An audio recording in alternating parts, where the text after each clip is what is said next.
Lead. Thank you. Good morning, everybody. Thanks very much for dialing in. So I'm going to be talking to you about the OneBenthic initiative, and this is the first initiative to be made available through the Open Science site. And OneBenthic is really designed to turn publicly available data into new information for more sustainable use of the sea.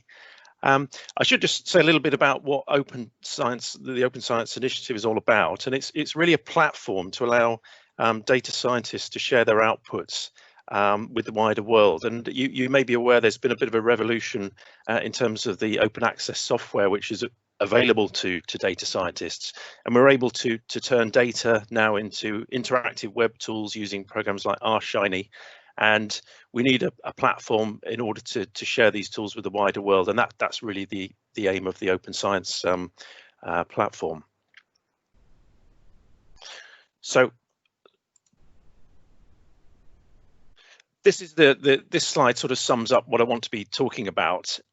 So I'm going to go around the track of this slide and break off now and again to give you a little bit more information about some of the different aspects of the OneBenthic initiative, and also to give you a demonstration of some of the web tools that we've been developing. So we start over here on the left-hand side. So as everybody will be aware, there's a lot going on in the seas around the UK, with a lot of activities making use of the seabed. So we've got generation of renewable energy, oil and gas, aggregate dredging, dredge material disposal, cables and pipelines, aquaculture, and many of these activities there's a requirement to collect benthic environmental data. So that's environmental data about the seabed. And at the same time, government collects a lot of these sort of data for its own initiatives, things like the Water Framework Directive and the Marine Protected Areas Programme. And you may be surprised just quite how much data, how much of this activity is going on. And this little GIF shows where grab samples have been collected since 2000 to 2016. So there are huge amounts of data being collected. And for grabs and cores, we're primarily looking at two types of data which arise from grab samples and core samples, and that's the macrofauna. So these are the animals which are living in and on the sediment, and they're generally identified down to species if possible, and counted. So the data which results from that process is you get species and stations, and then counts or biomass if that's being done as well.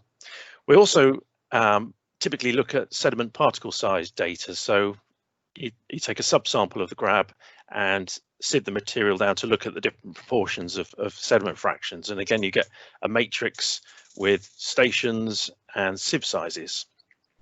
And these data are obviously very important for the reason which they're originally collected. So that might be for the characterization of a new site, or it might be for compliance monitoring or R&D. But the data also have wider value and utility. And you may be aware that government made huge efforts to encourage industry and its own agencies to share data, to put them into the public domain, recognizing that they can be used for other things. And increasingly, we're wrestling with big questions like climate change, biodiversity loss, cumulative effects, and in order to tackle these questions, we do need to bring data together. And there's also been a sort of shift in the willingness of data providers to share their information, and there are now a host of repositories where you can go and get publicly available benthic data, and you can see the names of some of those there. I mean some of the big ones in the benthic world are the Medin Dash database and the Crown Estates Marine Data Exchange. So this is great. The fact that data are in the public domain is brilliant. It means that we can do things with them. But before we can do that, we have to bring these data together, and that's the big challenge now, is to turn publicly available data, which is distributed in lots of different repositories, into new information to allow us to do things better, more sustainably, more efficiently.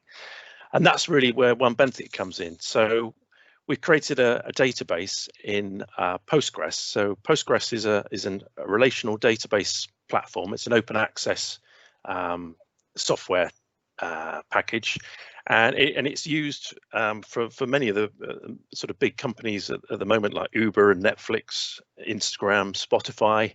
And it's one of the great things about Postgres is that it has a spatial extension called PostGIS. So it means that you can store spatial data, so lines, points, polygons, in a relational database environment. And that's great because it means you can query data in a spatial way, and that's really useful for the sorts of data which we're dealing with, which often has a spatial component. So just to say a little bit about how the database was designed, it was produced in a package called Vertibello, which is an online package for designing relational databases. And you can do that in a sort of a very visual way. So you can create tables, and then you can link those tables together, and you can build up your database model very much the format we're looking at here.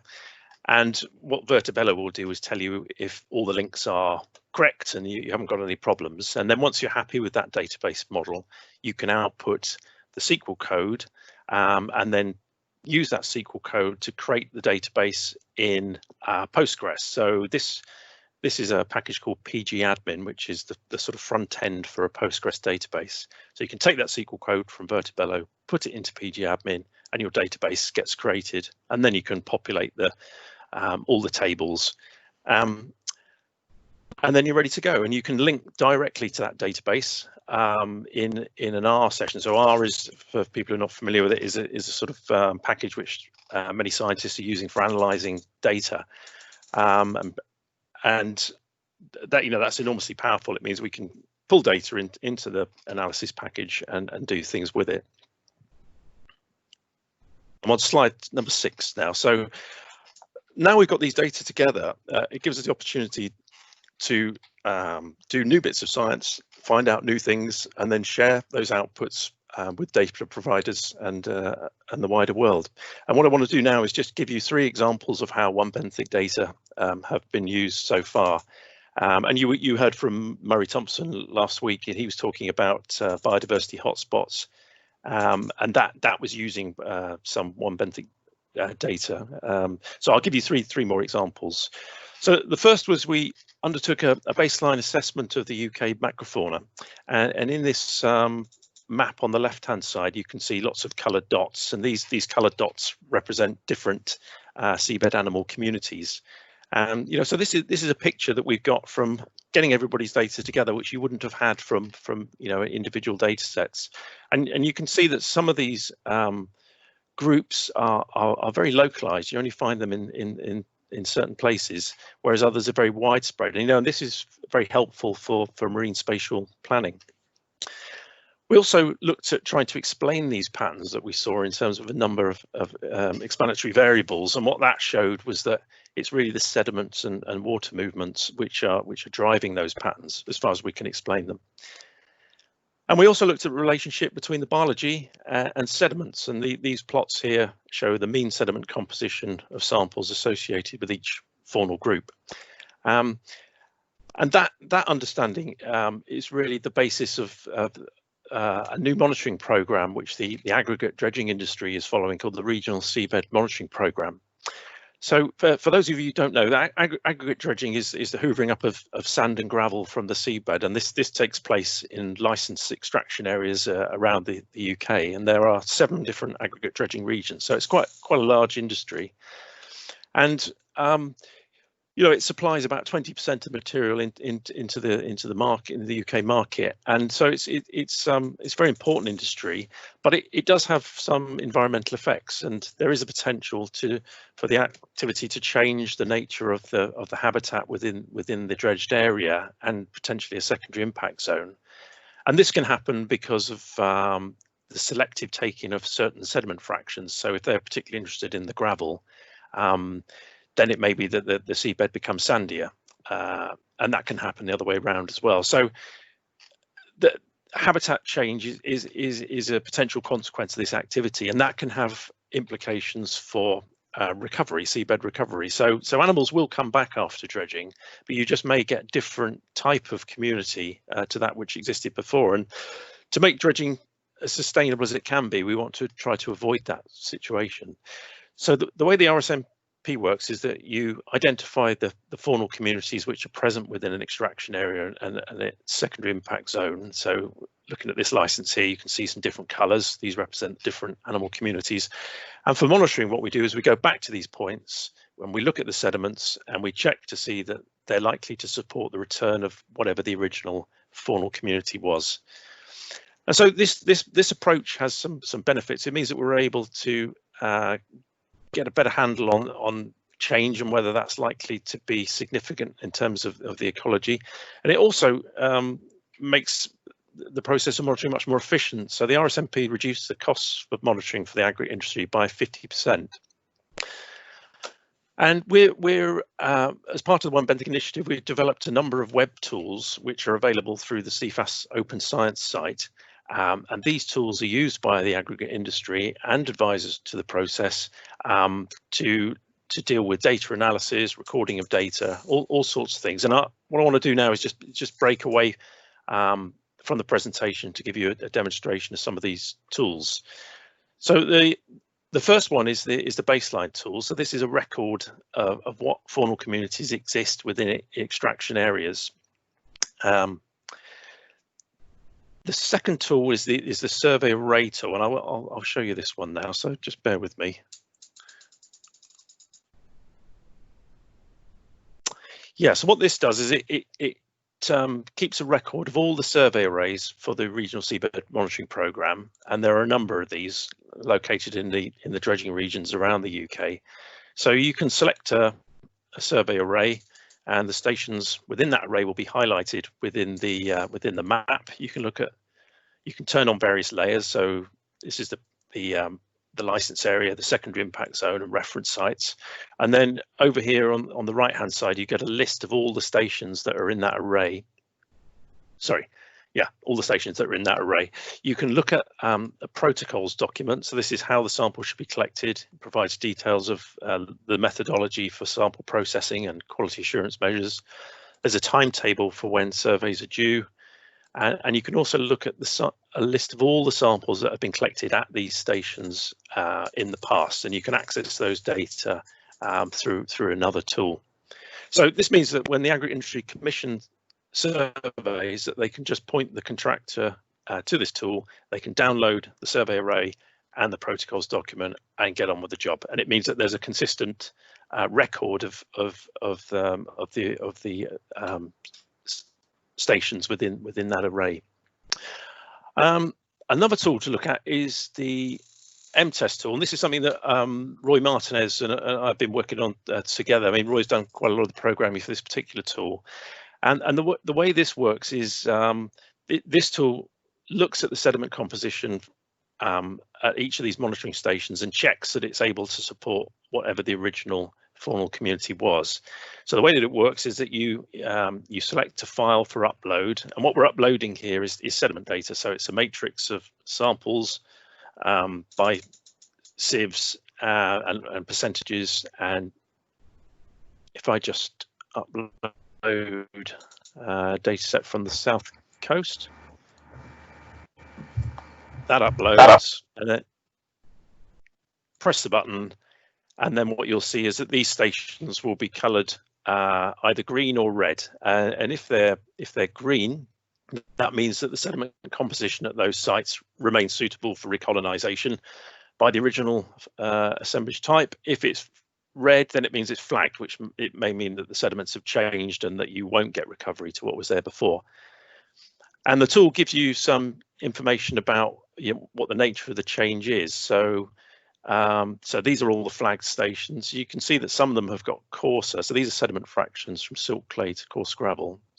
So some of the reasons for the flags are the sediments are getting coarser, and then for others it will be they're getting finer. And this is information which the aggregate industry can use to adapt. So they've got things that they can do to try to avoid changing sediment composition. So they can reduce the rate of extraction, or they can stop screening. So that's the selective removal of certain sediment fractions. So it's practical information which is going back to industry to allow them to operate in a more sustainable way. And just tell you about another little piece of work we did with Tiago Silva and Rui Martinez to bring in satellite data into the Mtest tool, so that we can try to work out why some of these sites are flagged. And it may be due to dredging, but it also may be due to other activities. And in this image here, you can see some turbidity data from satellite information. And this is a site in the northwest, and there are offshore wind farms surrounding this site, and you can see turbid plumes arising from some of the monopiles, and those turbid plumes go over the aggregate extraction site. And this means that, potentially there's another source of sediment change within that area. And increasingly this sort of scenario is happening in different areas, and so we do need to perhaps stop thinking about monitoring and isolation and try to bring these things together. And this tool is a helpful way to get to the bottom of the sediment change. Another tool here, the faunal cluster ID tool, and I'll say a little bit more about that in another slide. So another example of how OneBenthic data have been used is to produce a biological habitat classification. So habitat classifications are generally based on physical variables. So the UNIS classification, which many people will be familiar with, is based on variables like water depth, sediments, light penetration. But because we got all these data now, biological data, we can use the biology to get a handle on biologically relevant habitat. And so we've now got two contrasting approaches to habitat classification, one based on physical variables and one where the biology is used to inform what is meaningful habitat. And so what we did was we used some of the data, some of the OneBenthic data, to generate this 100% coverage map, and then we held back some of the samples to test which of these two approaches performs better. And we did that using power analysis. So we asked the question, how many samples would be needed to detect a 20% change in species richness within these different classes of each habitat classification. And what that showed was that for the biologically informed habitat classification, you only need about 50% of the number of samples you would need for UNIS. So, this is important because biological systems are, very variable, and if there are changes then going on, then it can be quite difficult to detect them. And by reducing the variability within strata, which is what this biological approach does, it gives us a better chance of detecting change if it has occurred, and it also reduces the costs of monitoring. And this little series of bar charts at the bottom here just illustrates why this one performs better than this one. And it's because in UNIS, the classes tend to sort of lump together very different faunal assemblages within the same class. It's worse for some groups than others. So in terms of mud, 5.3, and to a degree sand, it's not too bad. But for mixed sediment and coarse sediment, you've got every single known faunal assemblage lumped together in the same UNIS class. So it's hugely variable, making it very difficult to detect change. In the final example, we used a machine learning approach to match new samples to existing cluster groups. And typically when people go out and do a benthic survey, they'll subject the faunal data to some sort of clustering, and that's fine. You're able to say something about the different assemblages which were present in your survey. But if you want to look at comparing two different surveys, it's quite difficult to do because you're dealing with cluster groups which have been based on different starting data. And so it makes comparison difficult. And that's why there's a lot of reliance on physical-based habitat classifications like UNIS. So what we did in this study was to match new faunal data to existing cluster groups using machine learning. And there's a tool which I'll break away now and just give you a quick demo of. Yeah, so the way this works is you can download a template, which is basically an empty CSV file with groups, animal group names at the top, and you have to fill this in. And so you can upload your data. This is some data for the South Coast, and the sample positions will appear in the map, and then you can click this button, and it goes away and it matches those data to the existing cluster groups, and then it will turn the color according to whatever the group was. And there's a table here which explains what the characterizing species are for each of those groups. What the tool also allows you to do is to look at all the other data that are within the OneBenthic database. So we know what the underlying spatial patterns are, and you can see how your samples fit in with those patterns. The tool also gives you an idea of how closely matched your samples are to particular cluster groups by looking at the distance of your sample to the cluster center. And that's quite helpful, because particularly if you're using this tool, say for monitoring, where you see changes going on from one time to another, it might be that your samples were originally on the boundary between one cluster group and another, and that the fact that they've changed in subsequent monitoring might just be because of that natural variability. That scenario might be very different to one where your sample was originally very, very close to the center of the cluster group and has then changed to a completely different group.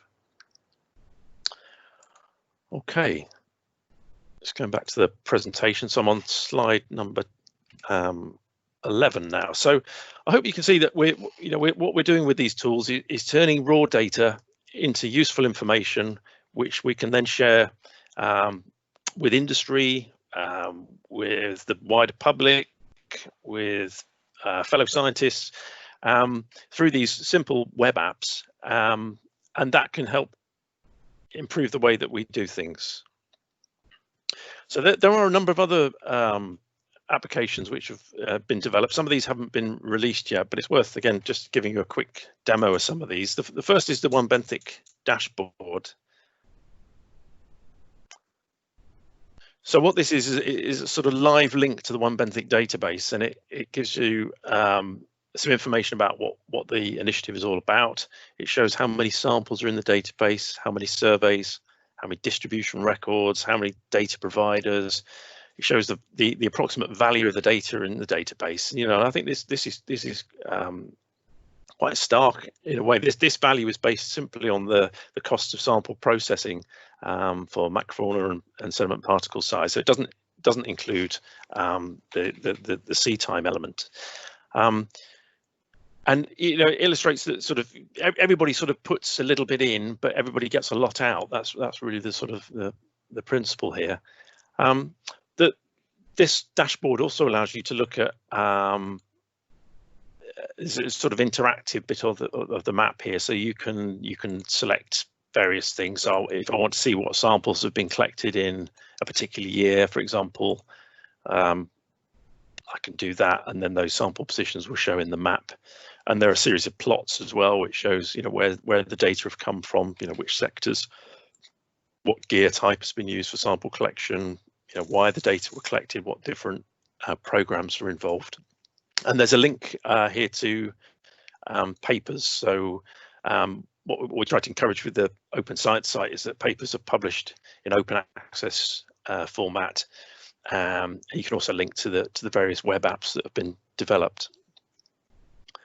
Another tool is the data extraction tool, which I can't access because a little bar has come up in front of mine. You can get rid of it if you press on the little pin. It'll go away. Yeah. Okay. It should go away. Oh, it's still there. Oh, there. Yeah, here we go. Great, thank you. Yeah, so what this tool does is it allows you to get access to the underlying data, and you can do that in one of two ways. The first is through a drop-down list of survey names. So there are 780 odd surveys in this list. So if you know the name of the survey, you can type that in. If you don't know the name of the survey, it doesn't matter, because you can just type keywords, and then it'll give you all the surveys that contain that keyword. So once you've selected a survey, then it'll display all the samples in that survey, and you can do multiple surveys. And then over here on the right hand side, you get a table which itemizes all the samples within the surveys that you've selected, and then you can download the actual faunal data or the actual sediment data with just one click, and that comes out in CSV format, and then you can use a pivot table to put that into your matrix, and then you can put it straight into your analysis package and do whatever you need to do. The other option for getting data out is using a bounding box, so within the map. So if you're interested in a particular area of seabed, you can simply draw a box around it, and then this will bring back all the samples that are within that box. And again, you can download the data by clicking those two buttons. And this sort of tool, I think, would be helpful in terms of the round 4 wind farm proposals. So you might have a wind farm developer that has an interest in a particular bit of seabed, or they can turn on the wind farm areas and then get the data out within the area which they're interested in, and that that information can be used to inform an EIA in the characterization, and that can help speed up the time frame which these sites need for development and licensing.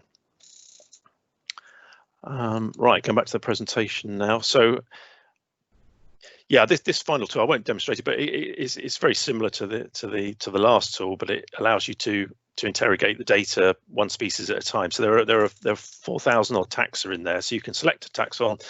It'll show you where all the records have been found for that taxon, and then you can look at the environmental conditions associated with those records. And I'm working with colleagues in the MPA program to use these data for species distribution modeling, and hopefully we can make those layers available to industry to allow them to help in the siting of areas and mitigation and whatnot.